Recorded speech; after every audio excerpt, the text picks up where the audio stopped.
All right, guys, I'm gonna show you how to take the tails off of the old fatbacks. And so generally you'll have two types of tail. You've got this floppy tail, soft plastic, and you have a harder tail.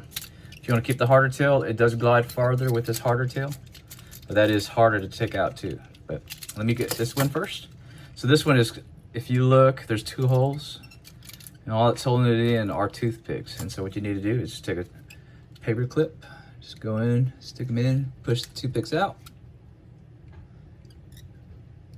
And now sometimes, I'm gonna give you a warning, if you've gotten it wet, the toothpicks will expand and it might be a little bit hard to take out. But once you get them out, it should be fairly simple to take the tail right off and you're set. Now let's look at this one.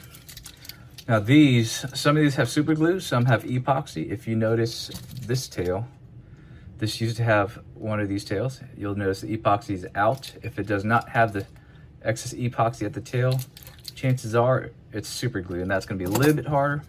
What you wanna do is just go ahead and loosen it, just kind of work it, and that one actually pop right out. But what happened is it ripped, okay?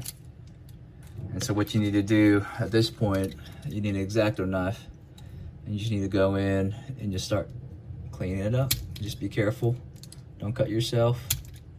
And you just need to clean out the epoxy or super glue or whatever leftover residue you have in there. Now sometimes you can go into the edge, if it's stuck in the edge like right here, go to the edge, just wedge it in there, and sometimes it'll just come right out. So this is gonna slowly come out. But that's how you take out the old tail. Be careful.